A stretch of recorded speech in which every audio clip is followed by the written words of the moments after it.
और मैं 41 साल की इस उम्र में आज भी सिंगल हूँ और मैंने शादी नहीं की है। इसका इतिहास क्या है? शादी करने की शुरुआत कैसे हुई? इसलिए महिलाओं को कब्जे में रखना बहुत ज़रूरी है। किसी के घर के अंदर अगर छुपा था तो किसी के बेड के नीचे छुप गया, ठीक है? तो बेड के नीचे छुप हुँ, गया, उनको पता नहीं था। तो वहाँ पर जो हस्बैंड वाइफ रहे होंगे पड़ोस में, वो लोग आप 1 लाख रुपए जुए चले का भी तो खेल गए। मतलब एक तरह का। हाँ, जुए का खेल चल रहा है। पोते पोती का नहीं, पोती का मुँह दिखाया तो मुँह ही तोड़ देंगे तुम्हारा। ये उस दिन लगेगा जिस दिन शादी ना करके मैं दुखी हो जाऊँ, परेशान हो जाऊँ और फिर मुझे लगे कि शादी ज़रूरी है, तब मैं खुद कर लूँगा, आप फिर पॉडकास्ट नहीं बना पाएँगी, ठीक है?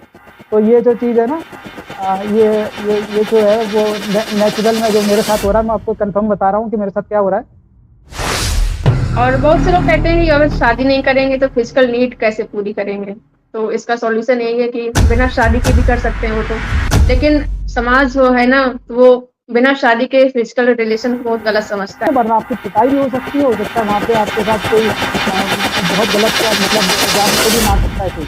क्योंकि लोगों को लगता है जो शादी नहीं कर रहा उनका धर्म खत्म कर रहा है, हमारे हमारे हाँ, धर्म के लोग खत्म हो जाएंगे। तो बहुत बड़ा रिस्क है, तो आप इस पे बहस करने की बजाय भीड़ में बहस ना करें। बहस करनी है अपने अकेले में, एक एक फ्रेंड को पकड़ के कर सकते हैं बहस। लेकिन और इसमें एक समस्या है, जब लिव इन रिलेशनशिप में जाते हैं तो परमानेंटली चले जाते हैं, फिर वापस अपने घर नहीं आते। और वापस अपने घर नहीं आते तो घर वाले जो हैं वो ढूंढ रहे होते हैं पीछे से।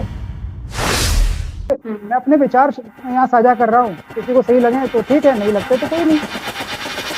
स्किप करिए, वीडियो मत देखिए, कमेंट मत कीजिए, जो दिल करे करिए, गलत कमेंट कर दीजिए आप। बचपन से हमें सिखाया जाता है कि पढ़ाई करो, नौकरी करो और फिर शादी कर लो। लेकिन क्या शादी हर इंसान के लिए ज़रूरी है? क्या बिना शादी के भी एक खुशहाल और मीनिंगफुल लाइफ जी जा सकती है? क्या शादी वास्तव में सुख देती है या फिर ये कई बार तनाव और समझौते और सामाजिक दबाव का कारण बन जाती है? इन्हीं सवालों पर आज हम चर्चा करेंगे। हमारे साथ मौजूद हैं शुभांशु जी। शुभांशु जी, आपका बहुत-बहुत स्वागत है। Thank you. सबसे पहले हमारे दर्शकों को अपना एक परिचय दे दीजिए। मैं 41 साल का एक लड़का हूँ और मैं इन्वेस्टर हूँ। मैं जॉब वगैरह नहीं कर रहा हूँ, बिजनेस भी नहीं करता हूँ और मैं 41 साल की इस उम्र में आज भी सिंगल हूँ और मैंने शादी नहीं की है। और इसी विषय पे मैं आज अपने कुछ विचार शशि से साझा करने जा रहा हूँ। आपके हिसाब से शादी वास्तव में ज़रूरी है या फिर एक सामाजिक परंपरा है? आप क्या समझते हैं इससे? देखिए, ज़रूरी तो वही सब है जो सभी जीवों के लिए ज़रूरी है। जैसे ऑक्सीजन ज़रूरी है, खाना हुँ, ज़रूरी है और देखा जाए तो सेक्स भी ज़रूरी है। तो फिर इन चीज़ों के अलावा जो भी चीज़ें हम लोगों ने बनाई हैं, वो सिर्फ़ या तो परंपरा है या सुख साधन है। उसी हिसाब से अगर देखा जाए तो विवाह भी किसी मकसद से बनाया गया था, वो था संपत्ति का हस्तांतरण। और संपत्ति के हस्तांतरण का जो जो कॉन्सेप्ट आया, वो संपत्ति के बनने से आया। संपत्ति क्या थी? जो हमने कब्ज़े में ले लिया है, वो हमारी संपत्ति है। और उस संपत्ति को हम अपने पास ही रखेंगे या अपने ही रक्त को, अपने ही खून को, अपने ही वंशज को देंगे। तो ये वंशवाद को क्रिएट करने के लिए विवाह और स्त्री को अपने साथ रख कर के परिवार बनाना शुरू हुआ। और बाद में धर्म वगैरह जो बने, उन्होंने इसको अपने धर्म को बढ़ाने के लिए इस्तेमाल किया और विवाह नामक परंपरा का गठन किया। तो ये शुरुआत से ही परंपरा और व्यवस्था है, ये कोई ज़रूरी चीज़ तो है ही नहीं। जो अगर ज़रूरी होती तो पूरी दुनिया में जितने भी जीव-जंतु हैं, उन सब ने शादियाँ हुँ, की होती, पंडित वगैरह बुला करके, कोर्ट लगा करके शादी की होती। तो नेचुरल चीज़ें जो होती हैं, वो सबके साथ नेचुरल होंगी। प्रजनन करते हुए देखा है, सेक्स करते हुए देखा है, हमने भी जानवरों को भी देखा है। लेकिन शादी केवल इंसानों में होती है और इंसानों ने संपत्ति का कॉन्सेप्ट गठन किया है और हर इंसान के पास कोई ना कोई संपत्ति होती है। तो ये देखा जाए कि ये सिर्फ़ इंसान ने परंपरा के रूप में बनाया है, ये कोई ज़रूरी चीज़ है ही नहीं। बिल्कुल ज़रूरी नहीं, अगर ज़रूरी होती तो सब जानवर भी शादी करते। और कुछ बिल्कुल। लोग कहते हैं कि प्राकृतिक है शादी। शादी प्राकृतिक नहीं है, मतलब फिजिकल रिलेशन प्राकृतिक है बट शादी नहीं है जो वो किया जाता है, साथ फेरे लेना, कोर्ट में करना, ये सब प्राकृतिक नहीं है और ये इंसानों द्वारा बनाई गई व्यवस्था है। दिखती है, जो चीज़ शादी सामने की है। देखिए, व्यवस्था शादी शादी अगर प्राकृतिक होती, तो उसके लिए तीसरा व्यक्ति बीच में नहीं आना चाहिए। 2 लोगों के बीच में शादी है, हाँ, तो 2 ही लोगों के बीच में रहनी चाहिए। तीसरे व्यक्ति से ही शादी हो पाती है ना? 2 लोग अकेले शादी करते तो कानून मानता ही नहीं कि वो शादी हुई है। मान्यता ही नहीं तो देता है। जो चीज़, हाँ, खाना आप खाते हैं, साँस लेते हैं, अकेले लेते हैं, है ना? शादी भी अकेले होनी वो चाहिए नहीं? प्राकृतिक। हाँ, वो हुँ, प्राकृतिक होती, अगर वो अपने आप होती, अकेले होती, अगर आप पढ़े-लिखे नहीं है तब भी होती, हर तरह से होती, धर्म नहीं जानते तब भी होती, बोलना नहीं जानते तब भी होती। तो सिंपल सी बात है, बिल्कुल। ये जो लोग कहते हैं प्राकृतिक है, उनको इसका कारण देना चाहिए, साबित करना चाहिए कि कैसे है प्राकृतिक। हुँ, हुँ, बिल्कुल। इसका इतिहास क्या है? शादी करने की शुरुआत कैसे हुई? शादी करने की इसकी शुरुआत ऐसे जानकारी। हुई कि पुराने ज़माने में जब आदि मानव का दौर था और मानव जो है जीवन का रहन-सहन सीख रहा था कि कैसे हम जिएँ, ज़िंदगी को कैसे जिएँ, बेहतर कैसे बनाएँ। इस दौरान उन्होंने देखा कि उसी दौरान एक कॉन्सेप्ट पैदा हुआ जब वो लोग सर्वाइवल के लिए जी रहे थे, मतलब भाग रहे थे यहाँ-वहाँ, जानवरों से बच रहे थे और आपसी कबीलों से बच रहे थे। मतलब ऐसे समूह जो एक जगह रहना सीख रहे थे, सामाजिक हो रहे थे और जब सामाजिक हो रहे थे तब उस जगह पर सबने अपना एक घर बनाया, खेती शुरू करी। ये सब खेती के बाद से शुरू हुआ। हाँ, जब इंसान शिकार करता था, तब उसे यहाँ से वहाँ भागना पड़ता था। एक जगह जानवर खत्म हो जाते थे, तो दूसरी जगह जाना पड़ता था और शिकार भी इसी वजह से शुरू हुए थे क्योंकि वनस्पति यानी कि भोजन की कमी जो थी, खेती वगैरह का आविष्कार नहीं होने की वजह से भोजन की कमी हो गई थी और इस वजह से उन जानवरों को मारा जा रहा था, जो वो खाना खा लेते थे, जो इंसान खाने से बच रहा है या उसे स्वादिष्ट नहीं लगता।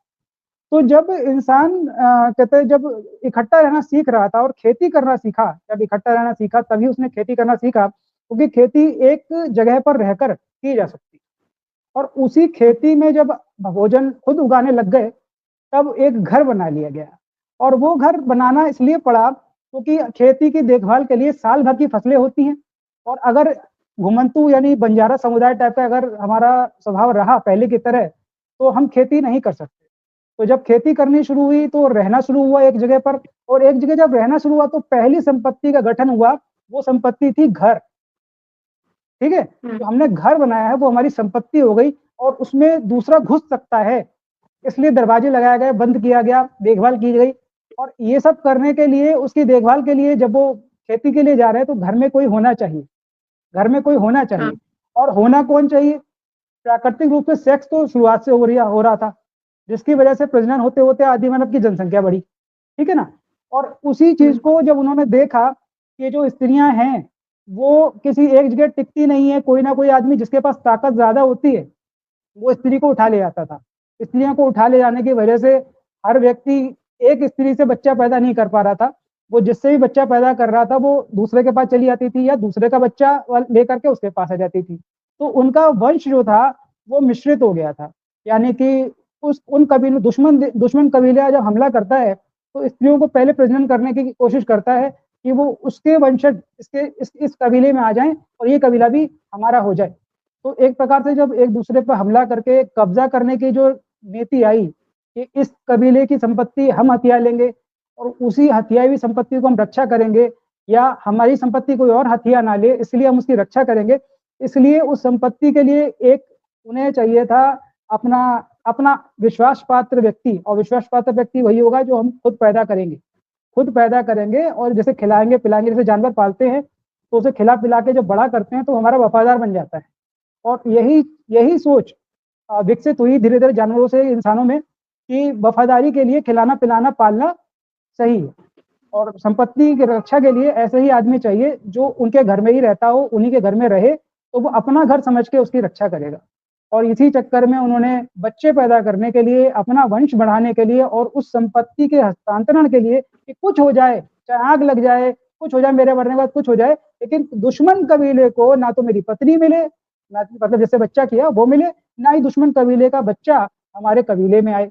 तो इस चीज़ के लिए उन लोगों ने एक प्लान बनाया कि इससे एक महिला का इस्तेमाल किया जाए। क्यों ना उस महिला का इस्तेमाल करने के लिए हम कुछ ऐसे वादे किए जाएँ, ऐसा डर पैदा किए जाए, काल्पनिक उस समय ईश्वर पहले से बना लिया गया था ताकि नियम कानून एक कबीले में अपनाए जा सके, उनका सरदार बनाया जा सके। तो उन्हीं कानूनों के तहत इन्होंने सोच लिया था कि डर से हम स्त्रियों को एक घर में बंद कर सकते हैं, और वही हुआ। स्त्रियों को अब डरा करके कोई ईश्वर है, कोई डर खतरनाक बात है, या हम सजा देंगे, ऐसा कुछ करके सभी स्त्रियों को डराकर बचपन से ही समझाना शुरू कर दिया गया कि तुम एक व्यक्ति के साथ ही रहोगी।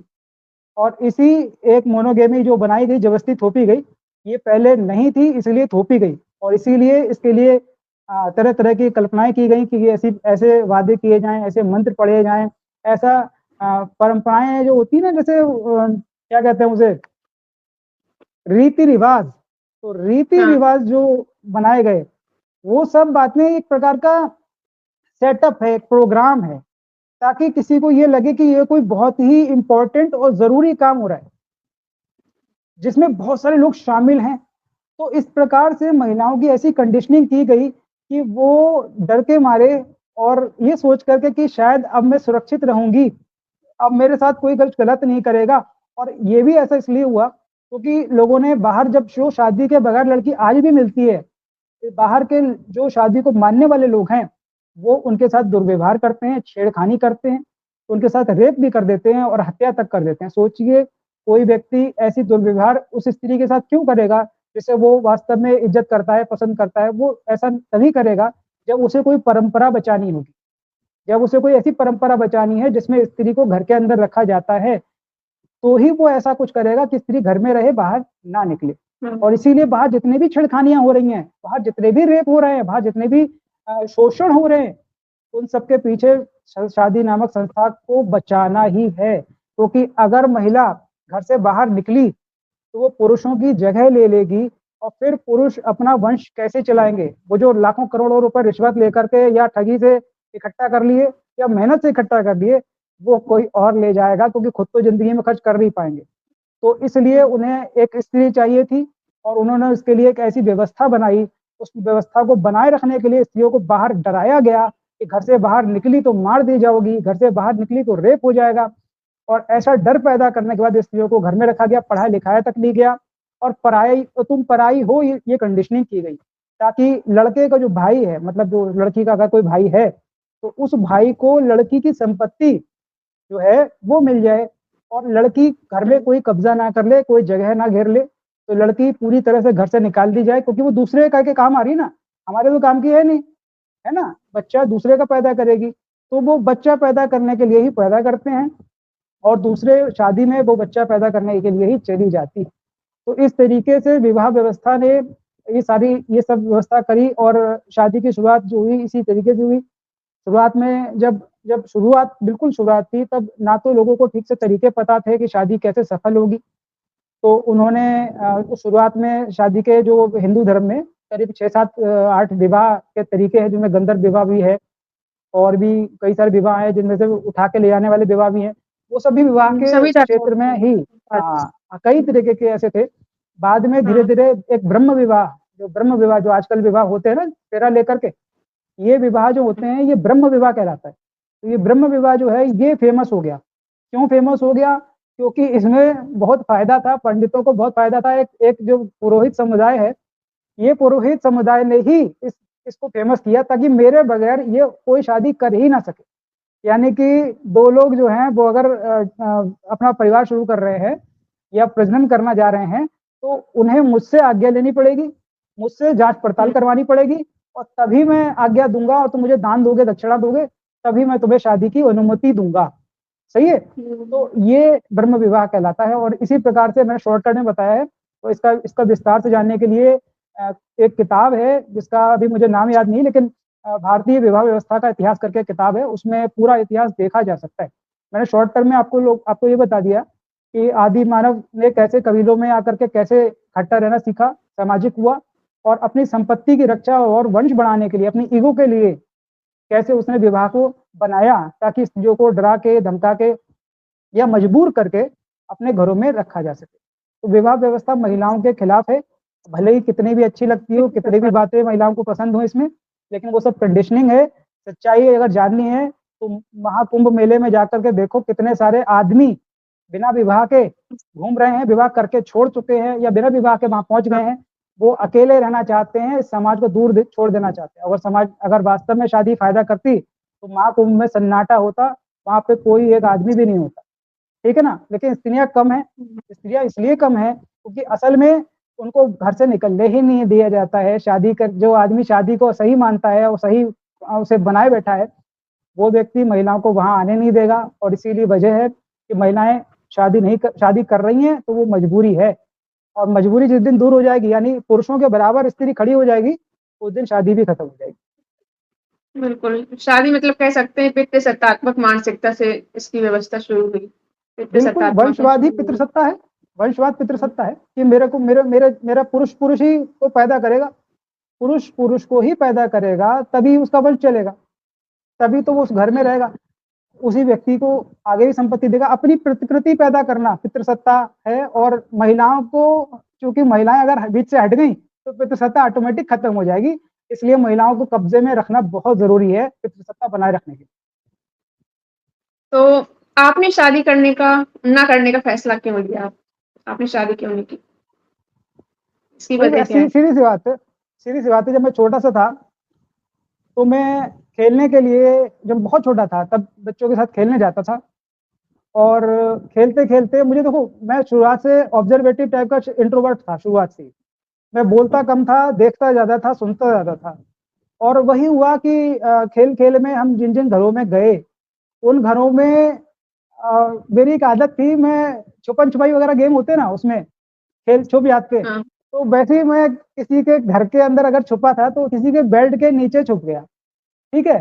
तो बेड के नीचे छुप हुँ। गया, उनको पता नहीं था, तो वहाँ पर जो हस्बैंड वाइफ रहे होंगे पड़ोस में, वो लोग आपस में झगड़ते हुए वहीं आ गए। तो मैं घबरा गया, मैंने कहा पता नहीं क्या बवाल कट रहा है यहाँ, मैं और डर के मारे अंदर ही बैठा रहा, मैं बोला नहीं, अगर निकल आया तो और पिटाई हो जाएगी। तो वहाँ मैं सुनता था क्लेश हो रहा है, किसी पे भरोसा नहीं है, किसी पे शक, हर किसी पे शक है, तो ये क्या चल रहा है? बाद में पता चला ये सब लोग शादी करके रह रहे हैं। तो शादी करके हुँ। रह रहे लोग आपस में झगड़ा किस बातों पे कर रहे हैं? इन बातों पे नहीं कह रहे हैं कि मेरे को थोड़ा थाली में ज़्यादा दे दो, उसमें कम दे दो, उसमें तुमने ज़्यादा ले लिया, मैंने कम ले लिया, तुमने वो रंग क्यों लिया, मैं ये रंग लूँगा। ये बच्चों वाली लड़ाई नहीं थी, ये लड़ाई थी विश्वास की। उन्हें हुँ। आपस में एक-दूसरे पर भरोसा ही नहीं और जिन लोगों को आपस में भरोसा नहीं है, वो साथ रह क्यों रहे? ये सवाल मेरे दिमाग में बचपन में ही कौंधने लग गया। फिर अपने घर में देखना शुरू किया, ठीक से, जब देखो बच्चों के साथ बाहर खेलने जाते हैं, तो हमें नहीं पता हमारे घर में क्या चल रहा है।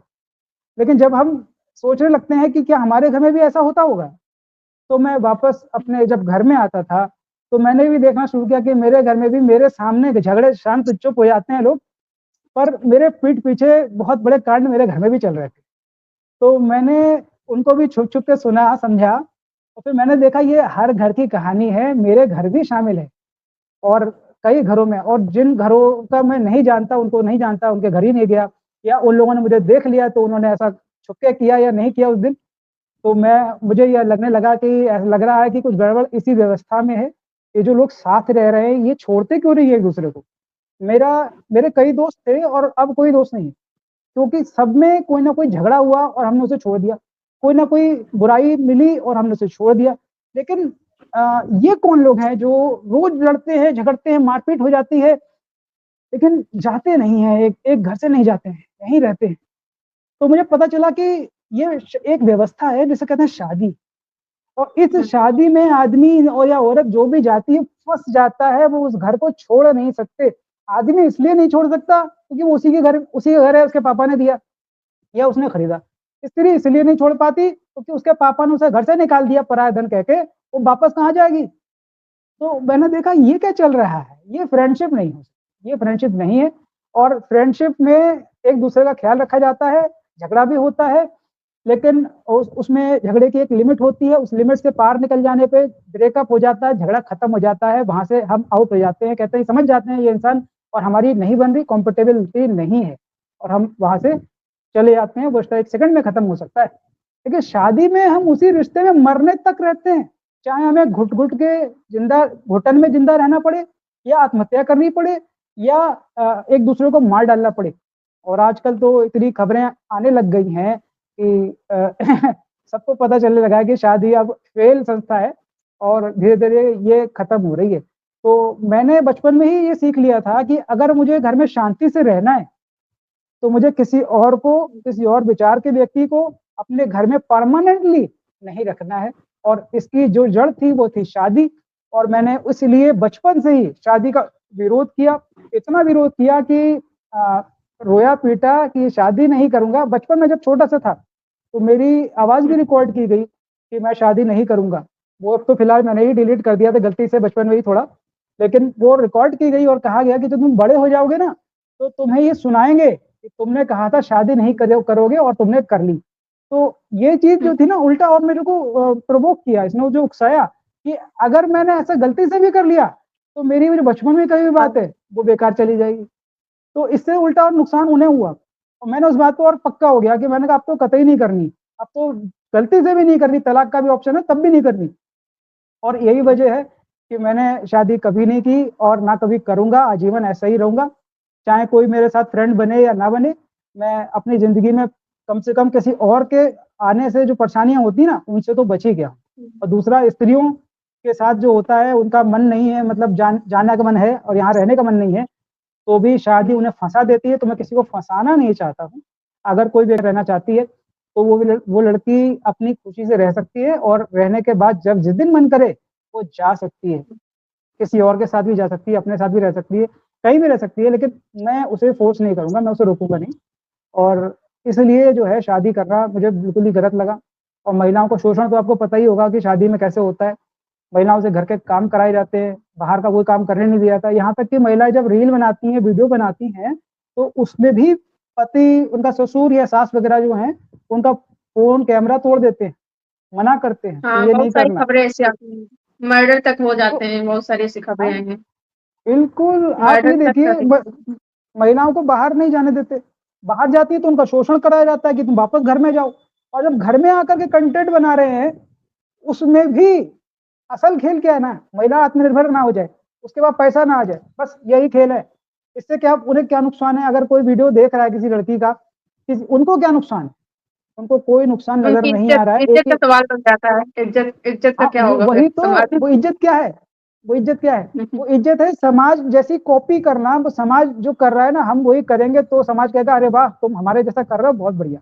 लेकिन अगर समाज के विपरीत करोगे तो समाज के खिलाफ हो गया और बाहर समाज में सबकी ऊँची नाक क्यों है? क्योंकि भाई साहब बिरादरी शब्द है ना, बिरादरी, ब्रदर से बना हुआ, भाई ब्रदरहुड। तो बिरादरी जो है शब्द बना दिया गया है, समाज 4 लोग बना दिए गए हैं, बिरादरी बना दी गई है और ये जो 4 लोग हैं इन्हें कोई जानता नहीं है। ये 4 लोग वो हैं जो दाएँ है, बाएँ है, आगे है, पीछे जो 4 लोग रहते हैं ना पड़ोस के घर, यही 4 लोग हैं और इन 4 लोगों को पता चल जाता है कि घर में क्या चल रहा है और इन्हीं लोग 4 लोगों को खुश करने के लिए, जिनसे वास्तव में कोई हेल्प नहीं मिलने वाली, इन 4 लोगों को खुश करने के लिए शादी की परंपरा और शादी के नियमों को बनाए रखा जाता है, जो शादी होने से पहले से चल रहे होते हैं कंडीशनिंग के रूप में। तो इसीलिए लड़कियों की शादी हो जाए और कहीं जो बाहर से जो लड़का आ रहा है रिश्ता पसंद करने, उसके माता-पिता ये ना कहें कि हाँ, तुम्हारी लड़की तो रील पे नाचती है, हम उससे शादी नहीं करेंगे, तुम्हारी लड़की तो कोठे वाली है, हम उससे शादी नहीं करेंगे। तो एक तो जो माहौल में बना रखा है कि रील वाली, कोठे वाली और जो वेश्यावृत्ति वगैरह वाली लड़कियाँ हैं, जो खुद करती हैं अपनी इच्छा से, वो सब गलत है। जबकि गलत वही है जो किसी के साथ ज़बरदस्ती किया जाए, शोषण किया जाए, मजबूर करके किया जाए, जैसे शादी। सबसे गलत यही है, जिसे मजबूर करके किया जा रहा है, वो है शादी और वो ही सही है माना जाता और जो गलत है, वो पर माना जा रहा है उसकी आज़ादी। ठीक है? शादी और आज़ादी। एक तरफ आज़ादी है, उसे गलत बताएँगे और जो शादी है, वो सही बताएँगे। क्यों? क्योंकि सब लोग कर रहे हैं और सब लोग जो कर रहे हैं, वो सही है। ये कौन-सा नियम है? उसे सही मानते हैं समाज। है ना? जो तो ज़्यादा लोग यही कर रहे तो हैं उसी को सही माना जाता है जैसे यहाँ पर। हाँ, ये नहीं और देखते हैं यही सही गलत प्रॉब्लम है। नहीं देखते हैं, चार में मेजॉरिटी देखते हैं। तो कुछ लोगों को मेजॉरिटी का फ़ायदे भी प्रॉब्लम तो होते होंगे, कुछ लोगों को फ़ायदे भी फ़ायदे हो हैं शादी के। हाँ, बिल्कुल होते हैं। ऐसे लोगों को फ़ायदे होते हैं जिन्हें दुनिया में या तो महिलाओं में अगर देखा जाए तो फ़ायदा उन्हें होता है, जिन्हें ये सोचना होता है कि वो शादी बहुत बढ़िया काम कर रही है, हमें हमें बाहर नहीं जाना पड़ेगा, हमें नौकरी नहीं करनी पड़ेगी। जिन्हें नौकरी से नफ़रत है, जिन्हें बिज़नेस से नफ़रत है, जिन्हें पैसा कमाने से नफ़रत है, तो उनके लिए ठीक है शादी। उन्हें घर में दूसरे काम करने पड़ेंगे, उन्हें शायद उससे प्यार हो, कपड़े धुलना पसंद होगा, खाना बनाना पसंद होगा। जिन्हें ये सब चीज़ें पसंद हैं, पैसे के लिए उनके लिए दूसरों पर बढ़िया है। पैसे उनके लिए भी बढ़िया है। एक-दूसरे पर निर्भर रहना पड़ेगा। हाँ, ये भी हाँ, फ़ायदा है। बिल्कुल। वही तो एक-दूसरे पे निर्भर रहना पड़ेगा, लेकिन एक समस्या भी तो है। जो जैसे जैसे लॉटरी है, लॉटरी जीत गए तो बहुत बढ़िया है, बहुत बढ़िया लॉटरी है, करोड़ रुपए जीत गए और हार गए तो मेरे 1 लाख रुपए चले गए, है ना? 1 लाख रुपए जुए चले का भी तो खेल गए। है मतलब एक तरह का। हाँ, जुए का खेल चल रहा है। तो जो हुँ, जो महिला जो है वो जो इसमें फ़ायदा देख पा रही है, तो वो उस फ़ायदे में रहेगी, उसे फ़ायदा लगेगा। और जो आदमी है, उसे तो भई बैठे-बैठे खाने को मिल रहा है, कपड़े धुले-धुलाए मिल रहे हैं, घर साफ मिल रहा है, घर में एक नौकर फ्री में आ गया और उसको सेक्स का मज़ा भी आ गया, उसे बच्चे भी करने को मिल गए, उसका वंश भी बढ़ जाएगा, उसके बाप-दादा का सपना पूरा हो जाएगा कि मेरे मेरे दादा क्या कहते हैं, मुझे पोते का मुँह दिखा दो। पोती का नहीं, पोती का मुँह दिखाया तो मुँह ही तोड़ देंगे तुम्हारा। लेकिन पोता वो हाँ, ज़रूरी है, हाँ। ठीक है ना? तो हुँ, पोता बनाने के लिए, पोता दिखाने के लिए शादी ऊपर से दबाव आता है। तो आदमी एक तो अपने कर्तव्य निभा रहा है कि मेरे पापा ने जो कहा वो मैं करूँगा, क्योंकि अगर नहीं किया तो मैं इस घर में रहने का हकदार ही नहीं, उनकी इच्छाएँ हुँ, मानूँगा। दूसरा सेवा हो रही है, बैठे-बैठे खाने को मिल रहा है और घर में हमेशा के लिए एक मौजूद एक व्यक्ति है जिसके साथ वो आराम आराम कर सकता है, मज़े कर सकता है और बाहर जाएगा तो पैसे देने पड़ेंगे, है ना? तो घर में टोटल मुफ्त की एक व्यवस्था है। तो एक जो ऐसी व्यवस्था का फ़ायदा उठाता है, वो आदमी शादी में खुश है और जो महिला इस व्यवस्था में फ़ायदा उठवा के खुश है, वो महिला खुश है। तो तो फिर सफल हाँ, शादी का मतलब है शोषण करने वाला और शोषण करवाने में मज़ा लेने वाला, 2 तरीके के व्यक्ति अगर मिल जाते हैं, तो शादी सफल हो जाती है। नहीं शोषण करवाने में मज़ा किसको आता होगा? किसी को नहीं आता। वो शायद शोषण सोशल करवाने में मज़ा कंडीशनिंग है। देखिए हाँ, सोशल कंडीशनिंग की वज़ह से आता है मज़ा। देखिए मज़ा नहीं मजबूरी हमें होती है कहीं, मजबूरी मजबूरी में ही रहती है। है, मजबूरी कैसे? देखिए हमें गुलाबी रंग जो है लड़कियों को गुलाबी रंग पसंद है, लड़कों को काला रंग हुँ, पसंद है, ब्लैक पसंद है मतलब जो गैजेट्स वगैरह होते हैं, ब्लैक पसंद है, कपड़े पहनते हैं वो गैजेट काले पहनते हैं, लड़कियों को गुलाबी रंग पसंद है। ये गुलाबी रंग पसंद उनका नेचुरल पसंद नहीं है, ये जो थोपा गुलाबी गया। कंडीशनिंग है, ठीक है? हाँ, जो गुलाबी रंग है ना, ये कंडीशनिंग है। वैसे अगर कहना चाहो तो हम कह सकते हैं लड़कियों का रंग पिंक है, बॉयज़ का रंग नीला या गुलाबी वो नीला या हाँ, ब्लैक है ना? लेकिन हकीकत ब्लैक, में ऐसा नहीं व्हाइट। है। और अगर देखा जाए तो बच्चों को अगर खेलते हुए देखें तो दिखेंगे लड़कियां गुड्डो-गुड़ियों से खेल रही हैं, लड़के बंदूक तलवार उठा के खेल रहे हैं, उन्हें बस दिए ही है ना? जाते हैं, लड़कियों को वही खिलौने दिए जाते हैं, लड़कों को अलग खिलौने दिए जाते हाँ, हैं हाँ, शुरुआत हाँ। से ही। उनको दिए ही ऐसे जाते हैं और यहीं से शुरुआत होती है कंडीशनिंग की कि बेटी हुँ, तुम ये काम करने के लिए बनी हो, बेटे तुम ये काम करने के लिए बने हो और इस तरीके से दोनों उसी काम में मज़ा लेने लग जाते हैं, ठीक है? और ये जो मज़ा लेते-लेते वहाँ का उसी चीज़ में जो इसे कहते हैं आज्ञाकारी हो जाना, कंडीशनिंग हो जाना और बेहतर आदमी बन जाना, बाहर इंसान कहा जाता है कि ये आप माता-पिता के आज्ञाकारी होने चाहिए। तो आज्ञाकारी होने का मतलब क्या है? इस कंडीशनिंग का 100% आपके भीतर जो हो गया है, जो आपके भीतर 100% कंडीशनिंग अगर आ गई है, तो यही हुँ, आपने समाज में वही सही लगता है उनको, हाँ, वही सही लगने लगता है, इज़्ज़त मिलती है वही ना। सही लगेगा। जैसे हाँ, बाहर आप जाएँगे तो इज़्ज़त जिस चीज़ से मिल रही है, उसी में आपको मज़ा हाँ, आएगा, ठीक है? लोग बेइज़्ज़ती अगर कोई गालियाँ कर दें। रहा है तो आपको मज़ा नहीं आएगा, चाहे आप सही ही क्यों ना हो, लेकिन अगर बेइज़्ज़ती हो रही है, तो धीरे-धीरे आप वहाँ से हट जाएँगे, वो काम नहीं कर पाएँगे। लेकिन अगर आपने कंडीशनिंग ऐसी बना ली है कि हमें पब्लिक के साथ ही अच्छा लगता है, 4 लोगों के बगैर हमारी रोटी नहीं पचती है, हमें खाना अच्छा नहीं लगता, हमें अकेले रह नहीं मिलता है, तो उस दशा में हमें लोगों की कॉपी करनी पड़ती है, उनकी बात माननी पड़ती है और वही फिर मज़े का एक एक ऐसा नशा बन जाता है कि जो हमें खा भी रहा है भीतर से, लेकिन उसी में मज़ा भी आ रहा है। तो ऐसी महिलाएँ जो ये ऐसी कंडीशन में फँस गई हैं, तो वो मैं बता रहा हूँ ये एक प्रकार का ट्रैप है, एक प्रकार का नशा है, दिमाग में चढ़ा हुआ एक फितूर है, जो आपको फ़ील कराता है कि आपको अच्छा लग रहा है। क्योंकि मुझे नहीं लगता ये जो काम जिस काम में आपका रक्त जा रहा है, आपका पसीना जा रहा है, आपकी मेहनत जा रही है और आपके बदले में कुछ भी नहीं मिल रहा है, आपको उसमें मज़ा कैसे आ सकता है? ये सवाल मेरा रहेगा, भले ही आप कितना भी कहते हैं ना कि आपको शादी में अच्छा लग रहा है या मज़ा आ रहा है। जैसा कि आपने पहले बताया कि पुरुषों को फ़ायदे हैं बहुत, तब भी आप विरोध क्यों करते हैं शादी का? देखिए फ़ायदा क्यों तो कहते हैं किसी से कि शादी नहीं करनी चाहिए? हाँ, बिल्कुल, बिल्कुल। देखिए चोरी डकैती में और रेप में भी लोगों को अच्छा लग सकता है, फ़ायदा तो उसमें हुँ, भी है ना? लेकिन हम वो काम नहीं करते हैं क्योंकि हम ये भी जानते हैं वो काम गलत है, कल को किसी ने हमारे साथ वो काम किया, तो हमें भी बुरा लगेगा। तो हम अगर किसी के साथ वही काम करें जिसमें हमें अच्छा लग रहा है, किंतु उसे बुरा लग रहा है, उसे ठीक नहीं लग रहा, हुँ, तो हम वो काम गलत कर रहे हैं और हम अगले को मौका दे रहे हैं कि तुम हमारे साथ भी वही कर सकते हो। ठीक है? तो ऐसा करने से मैंने ये जान लिया था कि अगर मैं कुछ गलत करूँगा तो मुझे चैन की नींद नहीं आएगी, मुझे साँस नहीं आएगी, मुझे घुटन होएगी। कुछ लोग ऐसे होते हैं जिन्हें या तो पता नहीं होता या फिर वो सोचते हैं कि ये गलत काम करने वाले ही सफल हैं, तो वो गलत काम करके उसी में खुश रहने का अपना एक माहौल बना लेते हैं और उसमें रहते होंगे। मुझे उनके बारे में ज़्यादा नहीं पता, वो पर्सनली खुद ही जानते होंगे। पर मुझे बिल्कुल पसंद नहीं है कि कोई भी काम मैं ऐसा करूँ जो गलत है और वो साबित हो जाए कि वो गलत है, तो मैं उसे छोड़ देता हूँ। तो मैं ये जानता था मतलब शादी-विवाह आपका मेरे लिए भी गलत है, दूसरे के लिए भी गलत है, चाहे आपका चाहे डिसीजन फ़ायदा मुझे मतलब कि हो। मॉरल मॉरल डिसीजन है आपका, मतलब शादी न करने का कह हाँ, सकते हाँ, हैं। बिल्कुल, ये मॉरल डिसीज़न है। ये कोई ज़्यादा उसका उस चीज़ उन चीज़ों की ज़रूरत नहीं है। मुझे फ़ायदा भी हो रहा है, तो मॉरली गलत है, नहीं करना। तो शादी के बिना भी इंसान खुश रह सकता है? आपको क्या लगता है? आप क्या खुश आपको ज़्यादा खुशी होती है कि बिना शादी के रह रहे हैं आप? देखिए, या शादी कभी-कभी की जो लगता उम्र है है आपको वो कि शादी कर लेते तो हाँ, शादी कर लेते तो ज़्यादा खुशी मिलती है, ऐसा कभी लगता है? ये उस दिन लगेगा जिस दिन शादी ना करके मैं दुखी हो जाऊँ, परेशान हो जाऊँ और फिर मुझे लगे कि शादी ज़रूरी है, तब मैं खुद कर लूँगा, आप फिर पॉडकास्ट नहीं बना पाएँगी, ठीक है? तो ये जो चीज़ है ना ये जो है वो नेचुरल में जो मेरे साथ हो रहा है, मैं आपको कन्फर्म बता रहा हूँ कि मेरे साथ क्या हो रहा है। मैं यही हो रहा है कि मेरे शादी जो मैंने बताया मॉरल डिसीज़न है और शादी का जो फ़ायदा जो होता है, वो जो फ़ायदा होता है गलत करके है, ठीक है ना? किसी के साथ गलत करके है। अगर मान लिया शादी कर ली और वो लड़की मेरे घर में आ गई। अगर उसके विचार मुझसे नहीं मिले तो हमारा झगड़ा होगा, रोज़ झगड़ा होगा, उसके कुछ कार्य मुझे पसंद नहीं है, मैं उसे रोज़ टोकूँगा। तो ये तो हो हुँ, जाएगा कहते हैं जो कॉम्पैटिबिलिटी प्रॉब्लम होता है, एक ये हो जाएगा। दूसरा वो फिर जब मुझे पसंद नहीं करेगी, किसी बात से नाराज़ हो गई या मुझे उसे पसंद नहीं है, तो हम दोनों एक-दूसरे से अलग नहीं हो सकते।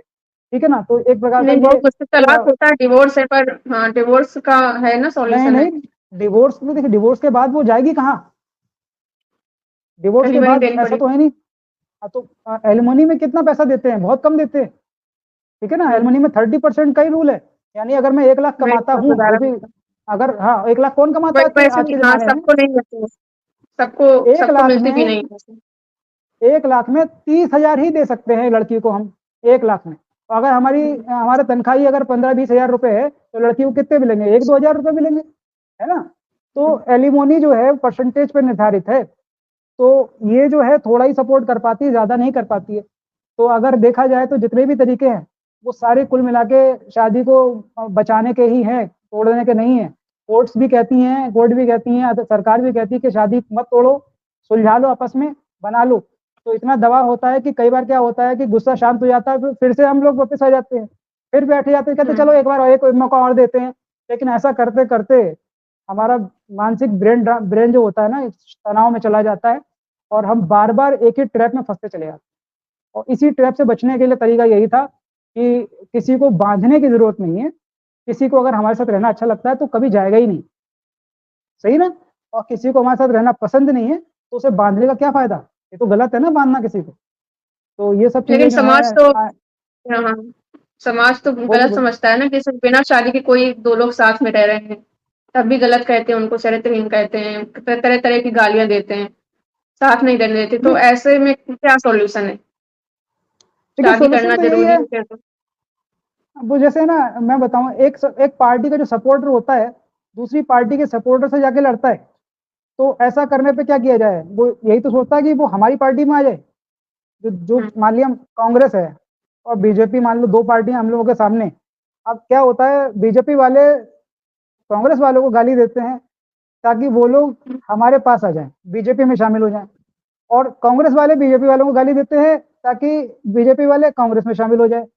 तो ये एक इंसान की नेचुरल इंस्टिंक्ट है, नेचुरल बात है कि किसी को अगर अपने खेमे में शामिल करना है, तो उसको अपमानित करो। ठीक है ना? हुँ, तो अगर हम शादी नहीं कर रहे हैं तो क्या कर रहे हैं? समाज से अलग काम कर रहे हैं। समाज की सोच के विरुद्ध जा रहे हैं। तो वो भी हमें अपने में शामिल करने के लिए हमें अपमानित करता है, परेशान करता है, बहस करता है और हमें अपमानित करेगा, झगड़ा करेगा, हमें बुरा बताएगा।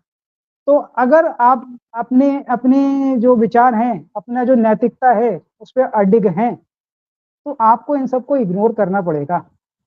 समाज के साथ रहना है तो वहाँ धोखा दीजिए उन्हें, झूठ बोलिए, जहाँ से अपना काम निकालना है काम निकालिए और काम निकाल के अपनी शांति से अपने बिस्तर पे लेट जाइए, ये सोच के कि हमने कुछ गलत नहीं किया है, हम मजबूरी में जो कर रहे हैं, वो सिर्फ उतना ही कर रहे हैं जितना ज़रूरी है। शादी ज़रूरी नहीं है, समाज में रहना भले ही ज़रूरी हो सकता है, ये शादी ज़रूरी नहीं है। हुँ, शादी के लिए अगर आप कह सकते हैं कि हाँ, हम कर लेंगे, टाल दिया, तो सामने से बहस करने वाला हट जाएगा या दूसरे बातों पे आ जाएगा, या आप टॉपिक बदल सकते हैं। आप टॉपिक बदल दीजिए कि अरे वो छोड़िए, दूसरी बात बताइए, आप बताइए कैसे चल रहा है आपके घर में? तो ऐसा करके दूसरे के घर की प्रॉब्लम्स उसके मुँह से निकलवा लो, ज़्यादा अच्छा रहेगा। ऑटोमेटिक वो सवाल ही गायब हो जाएगा। वो सोचेगा कि यार मैंने अब सवाल नहीं कर सकता। इसने मेरे घर की पोल खोल दी, अब मैं सवाल नहीं कर सकता ये वाला, और अगली बार से भी करे कभी भी नहीं करेगा। तो कई तरीके ऐसे हैं, तो पहले तो मैंने बता दूँ कि जो लोग ये कहते हैं शादी में बहुत खुश है, मुझे उन पर शक होता है, भरोसा नहीं है। क्योंकि बाहर अगर वो कह देंगे मैं शादी से दुखी हूँ, तो फिर वही गालियाँ जो हुँ, हमें दे रहा है ना ये, उसे पड़ने लग जाएँगी। तो ज़रूरी हाँ, है कि वो शादी के बारे में झूठ बोले। फ़ोटो ऐसे खिंचाए अपनी पत्नी के साथ बाहों में बाहें डाल कर के, ऐसा लगे कि जिगरी यार है, कभी अलग ही नहीं होंगे। लेकिन कैमरा बंद होते ही थप्पड़बाज़ी शुरू हो जाती, घर में तुरंत झगड़े शुरू हो जाते हैं, ठीक है ना?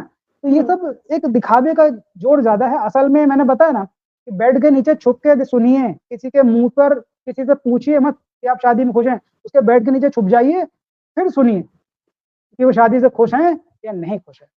ठीक है? मैं ये नहीं कह रहा कि कोई खुश नहीं है, लेकिन मुझे नहीं लगता कि कोई खुश होगा। सिंपल सी बात है। तो अगर जब कोई खुश नहीं है और जब मैंने खुद देख लिया नैतिक प्रॉब्लम भी है, तो और भी सैकड़ों प्रॉब्लम होगी, मैं किताब पूरी लिख सकता हूँ उसके ऊपर। तो मैं ये कहना चाहता हूँ कि इसमें अगर मुझसे कोई ये कहेगा कि शिवांशु शादी करके देख लो, तो भैया मैं तो उसे हाथ जोड़ दूँगा, भाई तुम मेरे गोली मार दो पर मैं शादी नहीं। तो हुँ। शादी से मुझे नहीं लगता आपकी कोई मुझे उसका लगा होगा। आपकी किताब पे इंतज़ार रहेगा, इस पर आप किताब लिखिए, अच्छा रहेगा। पता नहीं, देखिए अब बहुत सारे लोग लिख चुके हैं, क्योंकि मैं सोचता हूँ कि वही चीज़ दोबारा लिखनी मुझे सही नहीं लगता। हाँ, नहीं, अगर कोशिश आप करूँगा, अपने अगर एक्सपीरियंस से हाँ, मैं अपना एक्सपीरियंस जो है मैं अपनी अपनी शायद आत्मकथा है उसमें उसमें डाल दूँ, और अगर ज़्यादा मैटर हो गया, तो मैं सिंगल-सिंगल किताबें भी लिखने की कोशिश करूँगा। मैं 100% नहीं कह सकता, क्योंकि मैं बहुत खुश हूँ अपनी ज़िंदगी में और किताब वगैरह लिखने की कोई मेरे को अपने अंदर से इच्छा नहीं है। लेकिन अगर डिमांड आती है, लोग कहते हैं कि वो खरीदते हैं, पढ़ना चाहते हैं, तो मैं केवल उनके लिए कोशिश कर सकता हूँ। बस ये बात। और जैसा कि आपने बताया कि समाज को इग्नोर करो अगर वो ताने मारते हैं, शादी न करने पर। तो जैसे घर वाले माता-पिता भी घर से बाहर निकाल देते हैं। अगर कोई कहता है मैं शादी नहीं करूँगा, इसके साथ रहना है, अपने लवर के साथ रहना है। तो और वो बाहर भी जाते हैं, किराए का कमरा ढूँढते हैं। किराए का कमरा भी नहीं देते हैं कई लोग, जब पता चल जाता है कि ये लोग बिना शादी के रहेंगे। तो इसका सॉल्यूशन क्या है? कहाँ रहेंगे वो फिर वो? दोनों लोग साथ में तो रह नहीं सकते अगर किराया कमरा नहीं मिलेगा, घर नहीं मिलेगा, कैसे साथ रहें? देखिए, यहाँ पर एक बड़ी समस्या है कि साथ में रहना एक ये दूसरी चीज़ है। साथ में रहना एक दूसरी चीज़ है, इसे कहते हैं लिव इन रिलेशनशिप, ठीक है? हाँ, साथ साथ में रहना लिव इन रिलेशनशिप है, और जो जो मैंने बताया फ्रेंड या फ्रेंड्स विद बेनिफिट या पॉलियमोरी या कई तरीके के ऐसे तरीके हैं, जिनसे आप साथ में रह सकते हैं, बहुत सारे तरीके हैं। और अगर लिव इन वाला ही लोगों को समझ में आता है, क्यों? क्योंकि उसमें क्या है, शादी जैसा ही है, पर हुँ, शादी नहीं है। मतलब शादी की जो वो एक दिन का जो खेल है ना, वो जो वहाँ पे होता है जैसे आग वाग के सामने, भीड़ के सामने, वो नहीं किया। नहीं लेकिन कोर्ट में भी कर जो भी लेते हैं लोग, कोर्ट हाँ, मैरिज भी अब होती कोर्ट है, वगैरह, वो सब नहीं हाँ, हाँ, करते। वो है तो शादी ही, कुल मिला के शादी ही है। तो इसीलिए जो लोग ऐसी शादी कर रहे हैं और जिन्हें लगता है कि कमरा किराए पे नहीं मिल रहा और साथ में जा रहे हैं, तो वो अब हुँ, ऐसा है कि वो बहस करके वहाँ पर उसके दिमाग को तो बदल नहीं सकते। वो जो मकान मालिक है हुँ, ना, वो उसके दिमाग पे तो डाल नहीं सकते कि शादी बना गलत है, सकते हैं। हमने शादी इसलिए नहीं की, है ना?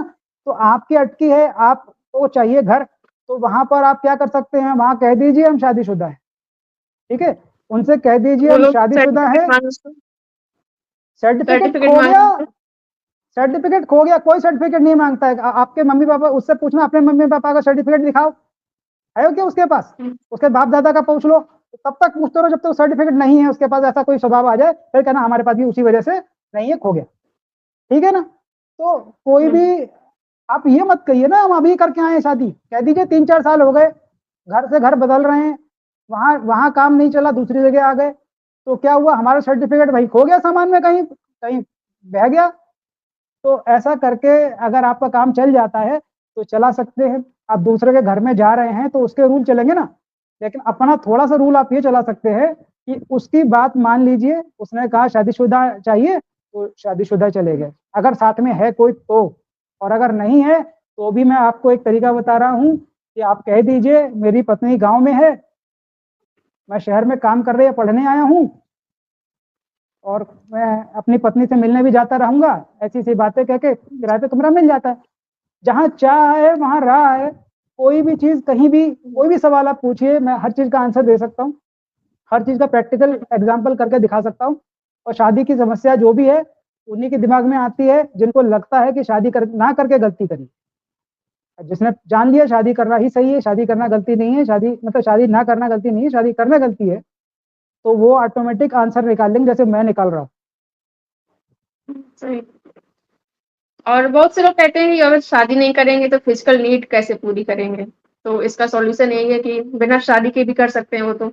लेकिन समाज जो है ना, वो बिना शादी के फिजिकल रिलेशन को बहुत गलत समझता है। तो इस पर आप क्या कहेंगे? देखिए आप सही मानते हैं कि गलत है इसको? देखिए, मैं एक चीज बता रहा हूँ, शादी में बच्चा एक ऐसी चीज होती है, या लिव इन रिलेशनशिप में बच्चा एक ऐसी चीज, ऐसे एक जीव है, एक हमारा परिवार का सदस्य है जिसे देखकर आप प्रमाण मान लेते हैं कि सेक्स हुआ होगा। लेकिन हुँ, अगर आप अगर आप शादी नहीं करते हैं तो इस बात का क्या प्रमाण है कि सेक्सुअल रिलेशनशिप आपके बीच में है, जो कोई दूसरा व्यक्ति आपके ऊपर सवाल करेगा? और अगर वो सवाल करता है तो वो उसकी सोच है, प्रमाण तो नहीं है, आप उसके सामने तो कर नहीं रहे हैं ना। तो उसे कैसे पता चलता है कि आपके बीच में फिजिकल रिलेशन है?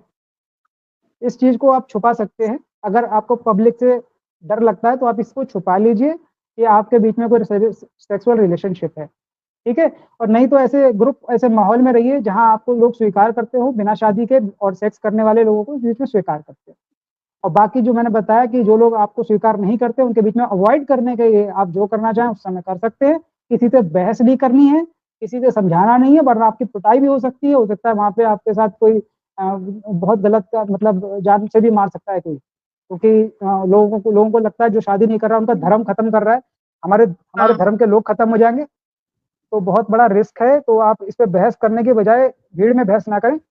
बहस करनी है अपने अकेले में, एक एक फ्रेंड को पकड़ के कर सकते हैं बहस, लेकिन ऐसी बहस ना करें जिसमें कई सारे लोग शामिल हों, क्योंकि उसमें कई सारे लोग कट्टर होते हैं, धर्म के प्रति कट्टर होते हैं। उन्हें लगता है अगर हिंदू धर्म का व्यक्ति जो है अगर ये बच्चे पैदा नहीं करेगा तो मुसलमान ज्यादा कर लेंगे। तो हुँ, मुसलमान हुँ। कहता है कि यार हम अगर बच्चे पैदा नहीं करेंगे तो हिंदू जो है हमें देश से निकाल देंगे। तो ऐसे बहुत से लोग हैं जो शादी बात की बात को अपने धर्म पे, अपने नागरिकता पे, देशभक्ति पे ले जाते हैं। तो उन फैंटिक लोगों को, ऐसे अंधभक्त टाइप के लोगों को, ऐसे धार्मिक लोगों को, ऐसे मजहबी लोगों को आपको लड़ना नहीं चाहिए। और वहां से आपको निकलने के लिए उनकी बात को उतना उतना मान लेना चाहिए जितना उस समय पर आप कह सकते हैं, हाँ हाँ बोल सकते हैं, झूठ बोल सकते हैं। बचिए, वो आत्मरक्षा के लिए झूठ बोल रहे हैं, वो नैतिक है, ठीक है। आप अच्छे के लिए झूठ बोल रहे हैं, अपने अच्छे के लिए झूठ बोल रहे हैं, वो झूठ बोल सकते हैं। लेकिन लड़ने की कोशिश ना करें, ये मैं सबको सलाह दूंगा, वरना शादी आपको फिर करनी पड़ जाएगी, पिट पटा के आप कर लेंगे कहीं जाके, ठीक है। तो ज्यादा बेहतर होगा चलो बहस जब ना आप करें, तभी आप शादी से बचे रहेंगे। सही, सही। तो आपके अनुसार चरित्र और नैतिकता का असली अर्थ क्या है? देखिए, चरित्र क्या है? अगर हम क्या है, मेरा नाम शुभांशु है, तो मेरे साथ मेरे विचार हैं, मेरे अपनी खुद की एक लाइफ स्टाइल है, तो ये मेरा करेक्टर है और ये मेरी पहचान है। अगर कोई मेरे जैसी सेम टू सेम नकल करता है, सेम टू सेम मेरे जैसी बातें करता है, मेरे जैसा रहन सहन है, तो भले ही चेहरा अलग हो, वो मेरा करेक्टर हासिल कर सकता है। तो करेक्टर क्या है? हुँ, आपके जो गुण हैं, आपके जो विचार हैं, आपकी जो सोच है, आपका जो लाइफ स्टाइल है, ये आपका करेक्टर है। आप जो करते हैं वो करेक्टर है। जो आप अपने ऊपर लेबल लगा लेते हैं, मान लिया मैं एंटी मैरिज पर्सन हूँ या सिंगल हूँ, तो हुँ। ये सिंगल नाम का मेरे ऊपर लेबल है, लेबल। तो जो लेबल है ये मेरा करेक्टर बन जाता है। ऐसे ही जब हम स्त्री के ऊपर पत्नी का लेबल लगाते हैं तो वो स्त्री पत्नी के करेक्टर में चली जाती है, और पति के ऊपर जो लेबल लगाते हैं तो पति के करेक्टर में चले जाते हैं। जब हम बैंगन पर बैंगन का लेबल लगाते हैं तो वो बैंगन बन जाता है, ठीक है ना। वो बैंगन के गुण रखता है, इसलिए बैंगन बन जाता है।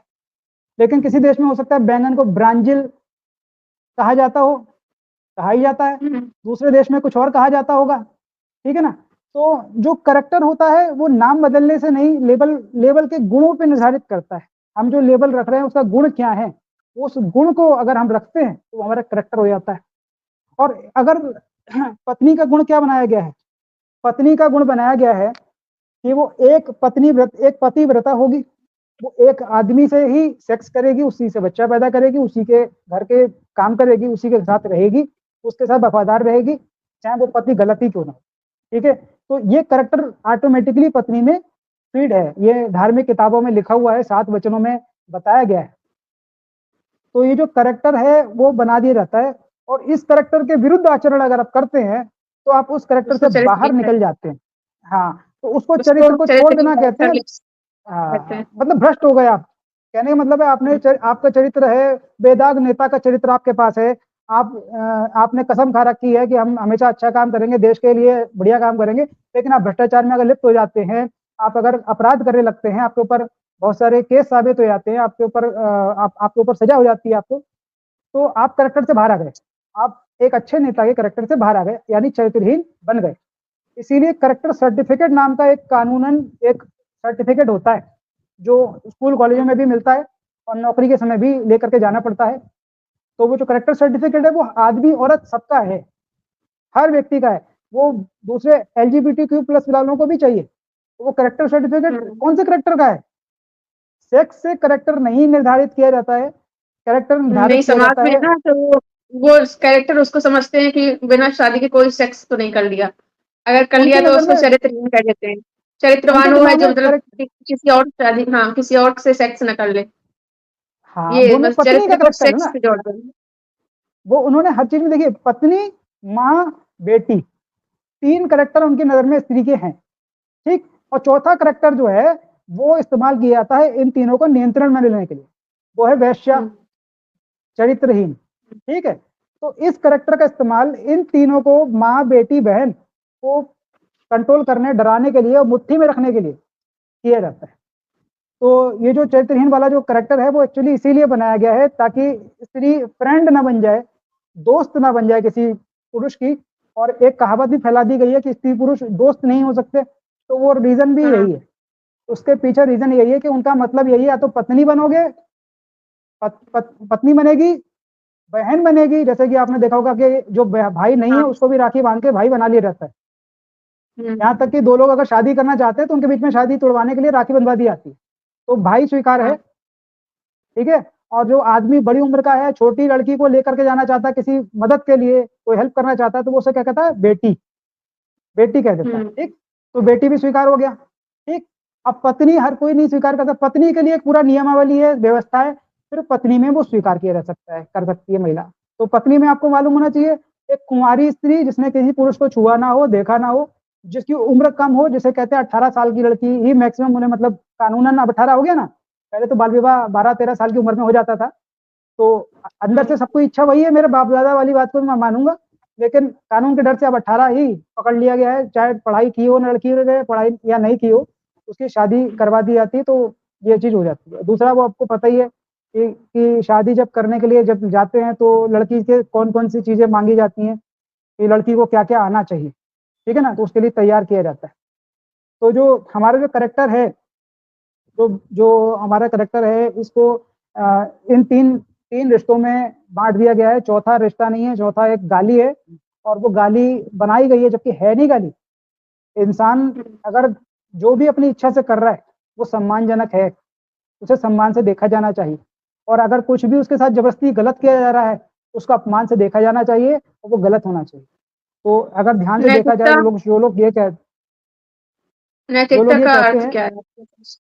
नैतिकता का अर्थ यही है कि जो हम दूसरे के साथ कर रहे हैं, क्या हम वो अपने ऊपर भी झेल सकते हैं। यानी कि जो गलत काम अगर हम दूसरे के साथ कर रहे हैं, गलत काम, ठीक है, जो गलत काम अगर हम दूसरे के साथ कर रहे हैं और उसका नुकसान हो रहा है या उसे अच्छा नहीं लग रहा है, उसकी इच्छा के बगैर हो रहा है, असहमति से हो रहा है, और वही चीज अगर हमारे ऊपर साथ वो करे सेम टू सेम, तो क्या हम वो बर्दाश्त करेंगे?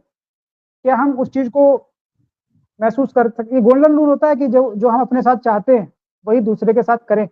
तो मूल रूप से नैतिकता यही है कि जो हम खुद के लिए चाहते हैं वो हम जो है दूसरे के साथ करें। ठीक है ना, हालांकि दूसरे की पसंद का भी ध्यान रखा जाए, कि हो सकता है आपको कुछ ऐसा पसंद हो जो उसे पसंद ना हो, तो हम उससे पूछ लें कि वो चीज़ जो उसे पसंद नहीं है वो हम ना करें, ठीक है?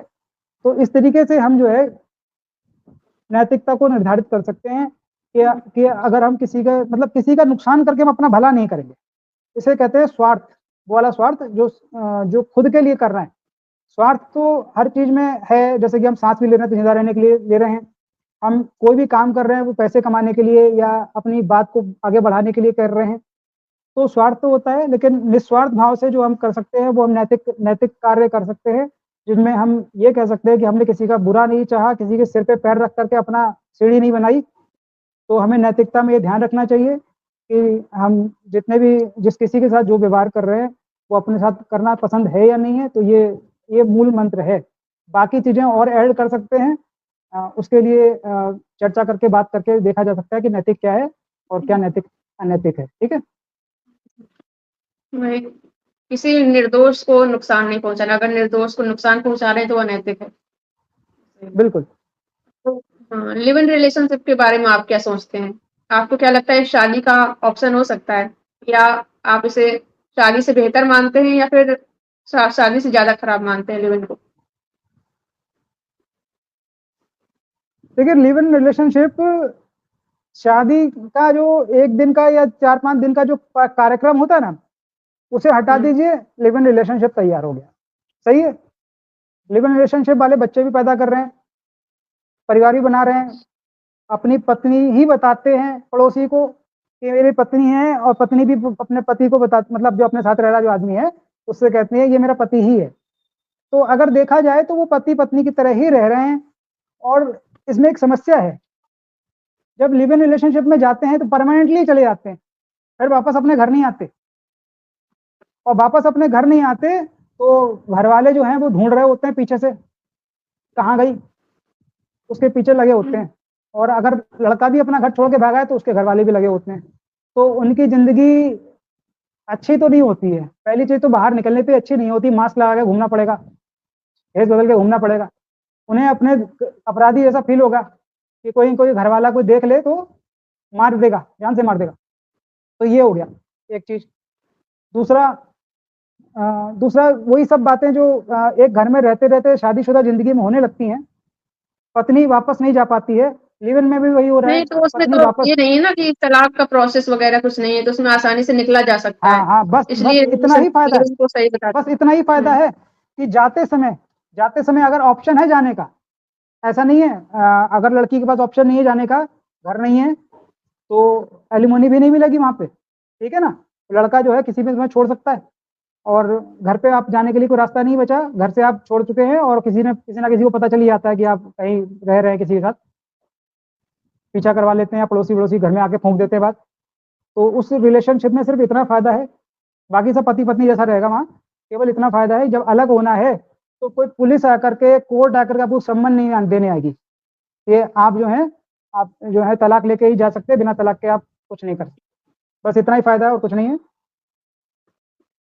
तो लिव इन किनको मतलब लिव इन में किनको रहना चाहिए? जो मतलब फाइनेंशियल इंडिपेंडेंट हैं दोनों लोग, तो वो रह सकते हैं और बच्चे ना पैदा करें, तो सही है। हाँ, देखिए अगर वही वाली बात अभी मैंने एक सवाल किया था कि अगर घर नहीं है, वापस जाने की जगह नहीं है, तो कहाँ जाएँगे? लेकिन अगर आपके पास आर्थिक रूप से आप स्वतंत्र हैं, आपके पास पैसा है, तो आप यहाँ से जाकर के दूसरा घर ले सकते हैं किराए पे, वहाँ जा सकते हैं। तो आपका अलग होना आसान हो जाएगा और यही एक लिव इन में रहने का तरीका मैं बता रहा हूँ सही मतलब अपने आप के लिए बढ़िया तरीका यही है कि एक तो बच्चे पैदा ना करें, बच्चे पैदा करेंगे तो फिर आपको लगेगा इन बच्चों को छोड़ के मैं जॉब कैसे करूँगी या मैं जॉब कैसे हुँ, करूँगा? बच्चे आपको एक-दूसरे के साथ फँसा देते हैं, सही है ना? आपको फँसा देते हैं। तो बच्चे एक बहुत बड़ी समस्या बन जाएँगे, आप असल में शादी जैसा जो खेल है वो वहीं से शुरू होता है, जब बच्चे पैदा हो जाते हैं और अगर बच्चे आपने नहीं किए, तो आपको अलग होना आसान होगा, बस इतना फ़ायदा है। मतलब जो जिनको लिव इन में रहना है तो वो शादी मतलब शादी से तो ठीक है पर बच्चे पैदा ना करें, तो ज़्यादा सही रहेगा। हाँ, नहीं लिव इन में रह सकते हैं, शादी तो बिल्कुल ही अगर उसमें बच्चे पैदा करने पड़ेंगे आपको पब्लिक को सबको बताए आए हैं कि हम शादी कर चुके, है ना? नहीं, कुछ तो जो लिव अपवाद इन भी है हैं जो नहीं शादी में रह रहे हैं, बच्चे नहीं कर रहे हैं। उनको भी बहुत कुछ सुनने को मिलता है अगर जो शादी में रह रहे हैं और बच्चे नहीं कर रहे हैं तो। अरे उनको तो सुनने, इसलिए अरे मैं तो शादी कह रहा हूँ कि आप, चोर होता है ना उसे भी सुनने को मिलता है, और जो संत होता है ना उसे भी कोई सुनने को मिल जाता है। कोई दुनिया में निंदा से परे नहीं है, हर इंसान को निंदा मिलती है। तो अगर आपको मिल रही है तो ऐसे बुरा नहीं मानना चाहिए, हमें मानना चाहिए कि हमने कुछ तो अलग किया है, कुछ तो सही किया है। अगर पब्लिक जो कर खुद रही को है, सही मान रहे हैं, खुद जानते हैं हम हाँ, सही। खुद को सही मानना है। दूसरी उन चीजों पे क्यों इग्नोर, उन चीजों को आप सुनना ही नहीं है आपको। जो चीज आप सही कर रहे हैं अगर आपको पता है, चलिए मैं आपको एक एग्जांपल देता हूँ। एक आदमी एक बीज को, वो बीज को गाड़ रहा है दीवार के अंदर। ठीक है, एक आदमी बीज को गाड़ रहा है दीवार के अंदर, और एक आदमी गाड़ रहा है जमीन के अंदर। ठीक है ना। तो जो जमीन दीवार में सीमेंट के अंदर जो बीज गाड़ रहा है, वो अगर कहे "हाँ, तू तो मिट्टी में बीज बो रहा है, तू तो पागल है, मिट्टी में बीज क्यों बो रहा है", तो क्या आपको अपना बीज निकाल के उसके साथ सीमेंट में दबा देना चाहिए? ये नहीं, हम इसी सवाल का जानते हैं उत्तर खुद है। सही कर। हाँ, अगर हम सही कर रहे हैं तो हमें गलत व्यक्ति की बात नहीं सुननी है, चाहे वो कितना ही बोलता रहे। आप अपना बीज उगाइए, आपको उस बीज का फल खाना है, उसको नहीं खाना है, तभी वो उसने सीमेंट में गाड़ दिया है। ठीक है। तो हमें वो गलत काम नहीं करना, सही कर रहे हैं तो सही कर रहे हैं, दैट्स ऑल। चाहे कोई भी कुछ बुरा बोल रहा है तो वहां से निकल जाइए आप, कान बंद कर लीजिए अपने। इग्नोर कान, कर। कान में उंगली तो है, कान में उंगली लगा सकते हैं, रुई लगा सकते हैं, वहां से जा सकते हैं। तो ये बहुत सारे ऑप्शन हैं, उसका मुंह ही क्यों बंद करना है?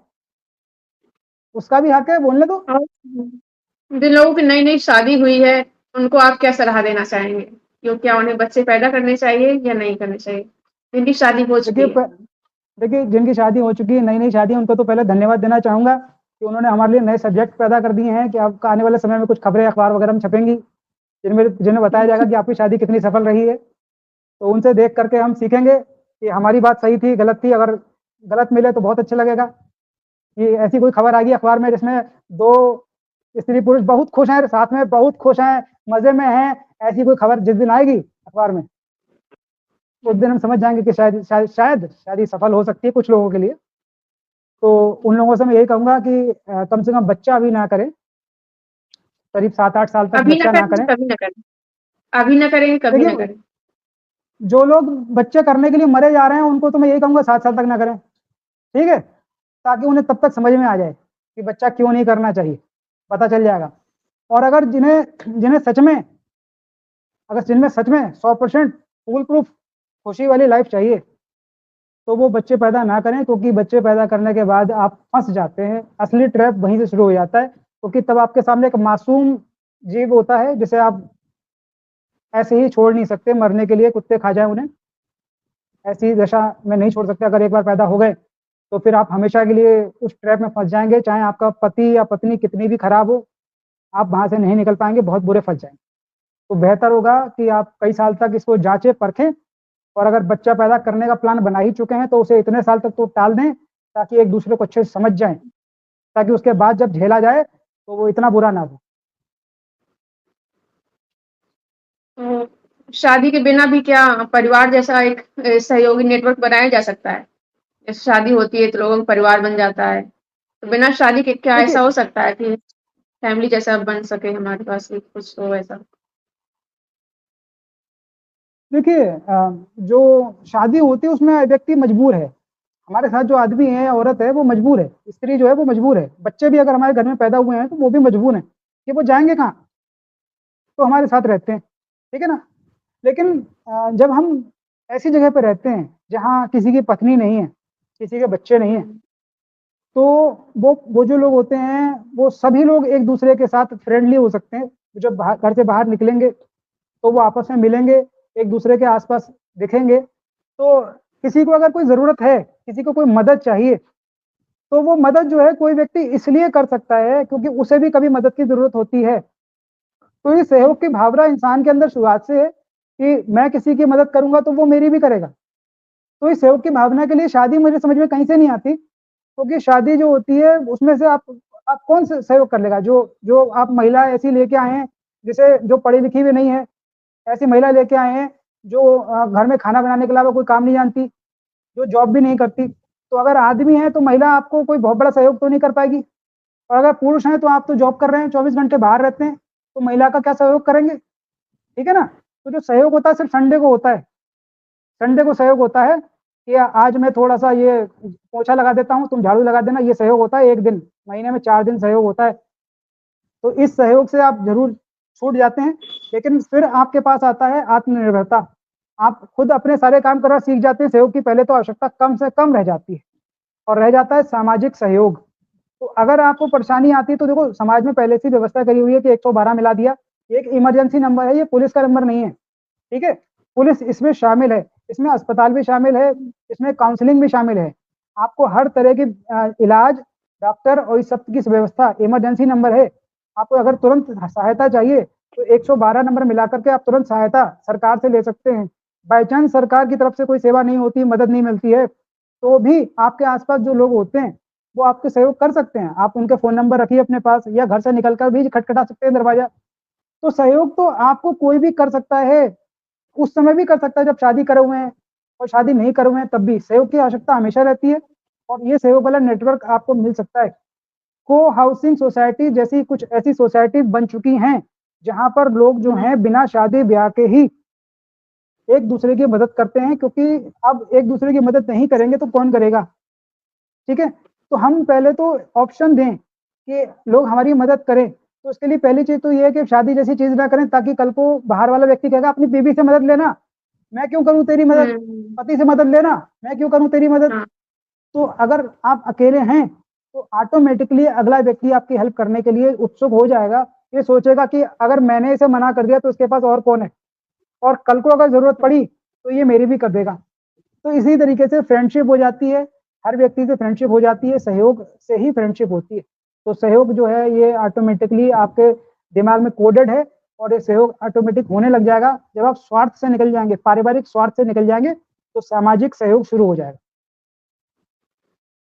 तो बिना शादी और बच्चों के फिर जीवन का उद्देश्य क्या होगा? लोग बहुत पूछते हैं कि अगर शादी नहीं करेंगे, बच्चे नहीं पैदा करेंगे, तो फिर जीवन का उद्देश्य क्या है?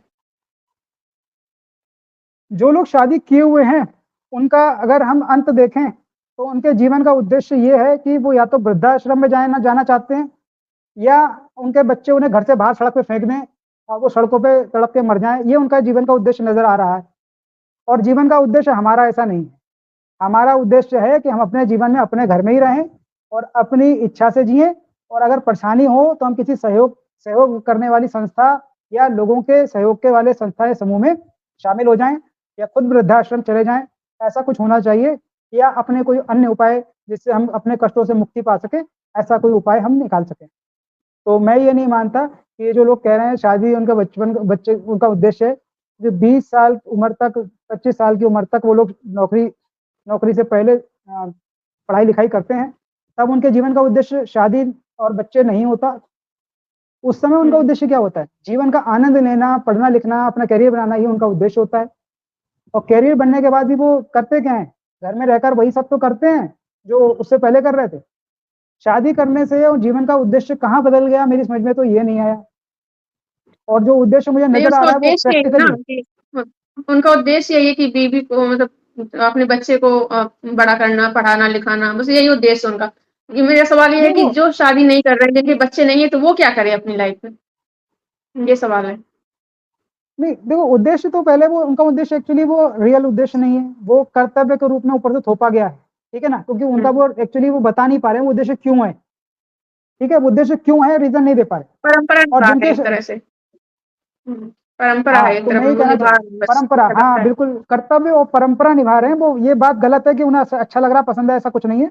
ये सब कॉपी कैट है, पड़ोस में जो कर रहा है अगर मैंने वैसा नहीं किया तो मेरी बेइज़्ज़ती करेगा, बुरा बोलेगा, मेरे कैरेक्टर पे सवाल उठाएगा, इसलिए वो कर रहे हैं, ठीक है ना?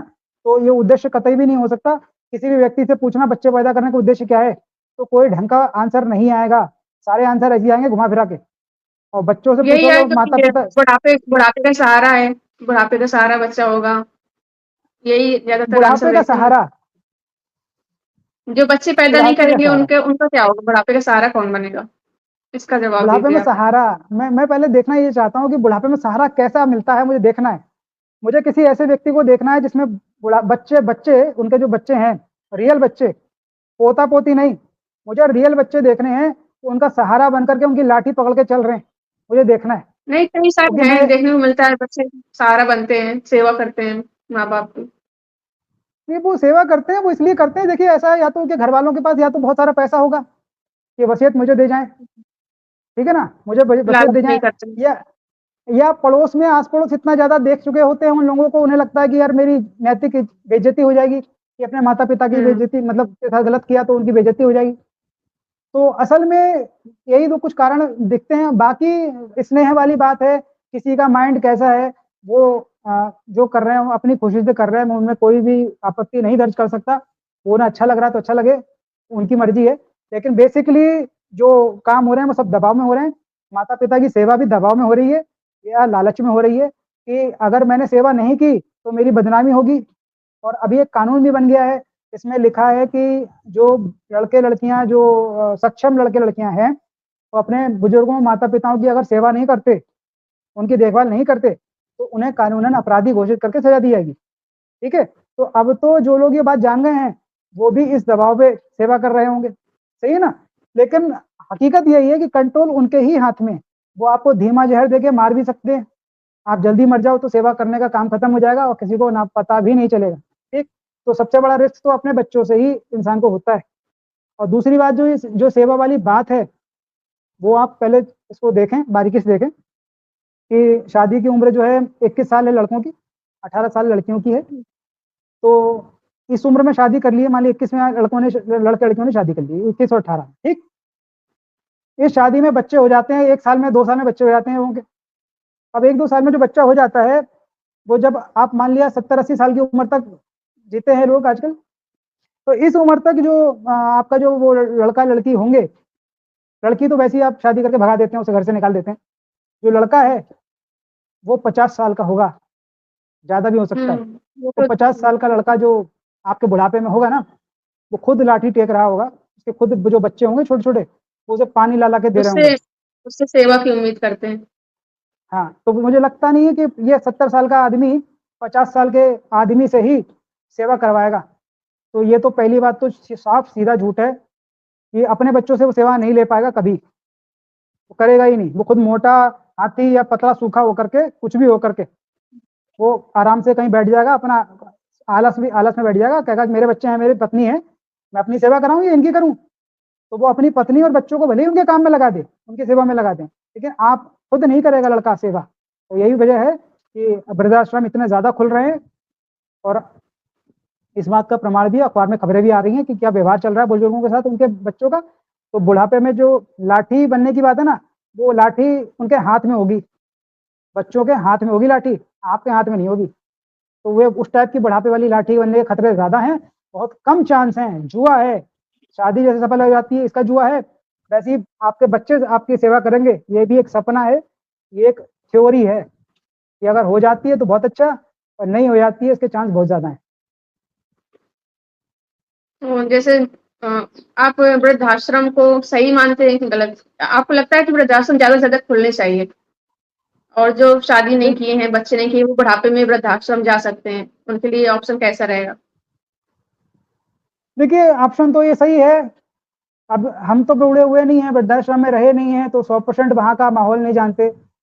लेकिन अगर वहाँ माहौल अच्छा है, अगर वहाँ रहना सही लगता है, तो वृद्धाश्रम खुलने चाहिए और उनकी व्यवस्था अच्छी होनी चाहिए और जितने दान वगैरह दिए जा रहे हैं ना, तो वो लोग कोशिश करें कि वृद्धाश्रम खोलने के लिए दान करें। और हम भी सोच रहे हैं अपनी संपत्ति जो है, वृद्धाश्रम जैसी जगहों को भी दान करें, जो हमारे लिए ही यूज़ होएँ। तो वृद्धाश्रम के सपोर्ट में हैं हम। हुँ। तो आपको क्या लगता है कि ये शादी की जो प्रथा है, वो कभी न कभी पूरी तरह खत्म हो जाएगी, आपको लगता है? जैसा कि तलाक के मामले आजकल बहुत बढ़ रहे हैं और इतनी सारी खबरें सामने आती हैं कि शादी में ये क्राइम हुआ, वो क्राइम हुआ। तो आपको लगता है कभी मतलब लोग अवेयर हो जाएँगे और फिर शादी नहीं करेंगे, पूरी तरह खत्म हो देखिए, जाएगी, ऐसा लगता है आपको? शादी विवाह जिन लोगों ने शुरू किया था, हमने इतिहास में सुना था कि वो पढ़े-लिखे लोग नहीं थे। वो अपने अधिकार नहीं जानते थे। वो सिर्फ़ स्वार्थ की हुँ, भाषा जानते थे कि मुझे फ़ायदा कहाँ से हो रहा है। नैतिकता भी नहीं थी उस समय। आज के ज़माने में जब हम लोग पढ़ लिख गए हैं, पढ़ाई-लिखाई कर रहे हैं और पढ़े-लिखने पे हमने क्या सीख लिया है कि हमारे नैतिकता क्या है, नैतिक शास्त्र और नैतिक शिक्षा नाम की किताब होती है हमारे स्कूलों में। तो नैतिकता भी थोड़ी बहुत सीख ली है और लोगों ने पढ़ाई-लिखाई करके अपने अधिकार सीख लिए। नागरिक शास्त्र में हम लोगों ने अपने अधिकार और कर्तव्य देखे हैं। तो जो लोग धीरे-धीरे पढ़ रहे हैं, पढ़ाई-लिखाई कर रहे हैं, उन्हें असल में ये जो जाल फैला ना, ट्रैप दुनिया भर में जो जाल फैला हुआ है कि ऐसे रहना है, समाज में रहना है, ये शादी करनी है, नौकरी करनी है, बच्चे करने हैं, जो ट्रैप है धीरे-धीरे समझ में आने लगा है। अब क्या होता है कि पत्नी को पता चल जाता है कि ये आदमी मेरा मेरा नुकसान कर रहा है, ये मेरे अधिकारों का हनन कर रहा है, तो वो अब बोल देती है। हुँ, तो ये बोल देने से झगड़ा हो जाता है, बात खत्म, बात शुरू हो जाती है, बढ़ जाती है। और चूँकि दबाव होता है बाहर से कि आपको रिश्ता बनाए रखना है, और भीतर से दबाव होता है ज्वालामुखी की तरह कि नहीं बनाना है, रिश्ता नहीं बना सकते। तो इन दोनों चीज़ों का जो कोलैप्स हो जाता है और झगड़ा हो जाता है, इस वजह से आपको ये न्यूज़ वगैरह में रोज़ देखने को मिल रहा है कि शादियाँ जो हैं अब सफल नहीं हो रही हैं। असल में क्या हो रहा है, लोग जाग रहे हैं, उन्हें वो दिखने लगा है कि कर्तव्य व परंपरा जो है ना, ये हमारे ऊपर बोझ बन गई है। हमारी असली ज़िंदगी जो थोड़ी-सी है, 70 साल तक की जो ज़िंदगी है हमारी, इसे ये खा खा रही है, और इसलिए वो लोग उससे बचना चाह रहे हैं। और जो पश्चिमी देश जहाँ पढ़ाई-लिखाई और पैसे की व्यवस्था ज़्यादा है, विकासशील देशों के मुकाबले, वहाँ आप सर्वे वगैरह में देख सकते हैं, साफ तौर पे दिखाई दे रहा है कि मैरिज डिक्लाइन हो रही है। वहाँ काफ़ी तेज़ी हुँ, से शादी का विरोध हो रहा है, शादी खत्म हो रही है। और अब चूँकि हम लोग जो हैं विकासशील हैं, विकसित देशों की नकल करने वाले देश हैं, तो धीरे-धीरे हम वहाँ से सीखने लग गए हैं ये भी कि शादी-विवाह वास्तव में वहाँ भी फ़ेल हो चुकी है, पैसा होने के बाद फ़ेल हो चुकी है, शिक्षा होने के बाद फ़ेल हो गई है। तो जब ये चीज़ें यहाँ आ रही हैं, तो दिल्ली, मुंबई, बैंगलोर और इस तरीके के और कुछ विकसित शहरों में शादी का रेट खत्म होता जा रहा है, यानी कि वहाँ पर डिक्लाइन वहाँ भी शुरू हो गया है, और शादी अब बहुत कम रह गई है, लिव इन ज़्यादा चल रहा है। और बाकी हुँ, दूसरे भी जैसे पॉलीअमोरी हैं, और फ्रेंड्स विद बेनिफिट हैं, और ओपन रिलेशनशिप हैं। ये सब भी अब धीरे-धीरे स्वीकार किए जा रहे हैं, क्योंकि धीरे-धीरे हर किसी के बारे में पता चल रहा है, विवाह और लिव इन रिलेशनशिप में जो-जो दिक्कतें आ रही थी, उन दिक्कतों का जो आंसर है वो पॉलीअमोरी और ओपन रिलेशनशिप और फ्रेंड्स विद बेनिफिट्स में मिल रहा है। तो धीरे-धीरे लोग उधर भी शिफ्ट हो रहे हैं, और मुझे लगता है कि आने वाले समय में शादी का प्रतिशत बहुत कम हो जाएगा। लेकिन कुछ परंपरावादी लोग शायद जान दे देंगे, पर शादी ज़रूर करेंगे। उनका मैं कुछ नहीं कर सकता, और उनको मैं कुछ कहना भी नहीं चाहूँगा, क्योंकि इस पूरे पॉडकास्ट को देखने के बाद भी वो लोग वैसे ही रह सकते हैं, कोई भरोसा नहीं है। वो मुझे भी हो सकता है गाली कमेंट दें अभी करेंगे, यहाँ पर। कुछ लोग गलत गलत हुँ। कमेंट करेंगे। हाँ, यहाँ पर कहीं मुझे नहीं, भी लोग उल्टी। कहते हैं ना कि अगर शादी नहीं करेंगे तो समाज तहस-नहस हो जाएगा, अव्यवस्थित हो जाएगा, ऐसा बोलते हैं लोग। देखिए, समाज है क्या? समाज जैसे सभी लोग जानवरों का समाज होता है ना, जैसे जानवर बच्चे पैदा करते हैं, समाज करते हैं, उनको खुद नहीं पता बच्चे कैसे होते हैं, जानवरों को पता नहीं होता बच्चे कैसे होते हैं, वो बस जो भी हो रहा है हुँ, होता जाता है वहाँ पे। तो वैसे ही हमारे यहाँ भी नासमझ लोग बहुत सारे हैं, वो बच्चे पैदा करते रहेंगे, और समाज वैसे भी कभी खत्म होगा ही नहीं। कम हो जाएगा, उससे थोड़ी ज़िंदगी अच्छी हो जाएगी, लेकिन जो लोग हैं ना, जैसे चोरी-चकारी कभी खत्म नहीं होती, बुराई कभी खत्म नहीं होती, वैसे ही समाज कभी खत्म नहीं होगा। तो कोई ना कोई कम हो जाएगा, लेकिन खत्म नहीं होगा, और कम ही रहे तो ज़्यादा अच्छा है। जो कुदरत में जहाँ तक हम जा सकते हैं, जितना सुधार सकते हैं, उतना ही सुधर जाए, उतना अच्छा है। हम प्रकृति को हुँ, बदल नहीं सकते, लोगों को बदल नहीं सकते। जो हो सकता है हम खुद के साथ कर सकते हैं, जैसे मैंने खुद के साथ किया।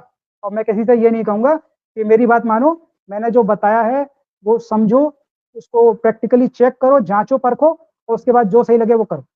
मैं किसी से नहीं कह रहा हूँ कि मेरी बात मानो। सही है। जिसको सही लगेगा आपकी बात तो वो समझेगा, अपने खुद से विचार करेगा, बिल्कुल, फिर अप्लाई करेगा। मैं अपने हुँ, मैं अपने विचार यहाँ साझा कर रहा हूँ। किसी को सही लगे तो ठीक है, नहीं लगते तो कोई नहीं। आप बिल्कुल। स्किप करिए, वीडियो मत देखिए, कमेंट मत कीजिए, जो दिल करे करिए, गलत कमेंट कर दीजिए आप, हमें कोई परेशानी नहीं। हुँ, बिल्कुल, सभी का स्वागत है। गलत कमेंट करने वालों का भी, सही हाँ, सपोर्ट गलत करने करने वालों का का भी। भी स्वागत है, सही करने का भी स्वागत है, ना करने वालों का भी स्वागत है, जैसा भी चाहें। उनके ही मदद के लिए वीडियो बनाया जा रहा है, उनकी भलाई के लिए वीडियो बनाया जा रहा है, ये हमारी इच्छा है, हमारी पसंद है, और हमारी कर्तव्य है कि हम लोगों को सही राह दिखाएँ, समझाएँ। अब मर्ज़ी उनकी है, वो सही राह पे चलना चाहते हैं या नहीं चलना चाहते हैं, उनकी इच्छा है। बिल्कुल। तो आप शादी के बारे में अगर आपसे पूछा जाए कि एक वाक्य में आप शादी के बारे में क्या कहना चाहेंगे? शादी क्या है? देखिए, पहले स्तर पे तो शादी कहा जाए तो परंपरा है, लेकिन हुँ, और अगर मैं कहूँ शादी गलत है या शादी ट्रैप है, तो मुझे लगता है यहाँ के कुछ लोग ये सोचेंगे कि मैं अब इसको परमानेंटली प्रूव कर रहा हूँ कि ऐसा ही है। तो मैं तो यही हुँ। कहूँगा कि देखिए शादी मेरी नज़र में एक बहुत बड़ा ऐसा जाल है जो फँस गए तो निकल नहीं पाओगे। मेरा खुद का अब तक का ऑब्ज़र्वेशन है और बाकी सीधी-सी बात है, शादी एक बवाल है। एक ही लाइन में कहूँगा शादी बवाल है बहुत बड़ा। तो शादी बवाल है आपके हिसाब से। अच्छा, तो बिल्कुल। शुभांशु जी हमसे बातचीत करने के लिए आपका बहुत-बहुत धन्यवाद। और साथियों अगर आपको ये बातचीत अच्छी लगी हो तो वीडियो को लाइक करें, शेयर करें और कमेंट करके बताएँ कि आप शादी के बारे में क्या सोचते हैं। और इस वीडियो को उन लोगों तक ज़रूर पहुँचाएँ जो शादी करने का प्लान कर रहे हैं या सिर्फ़ सामाजिक दबाव की वजह से शादी करने के लिए मजबूर हैं।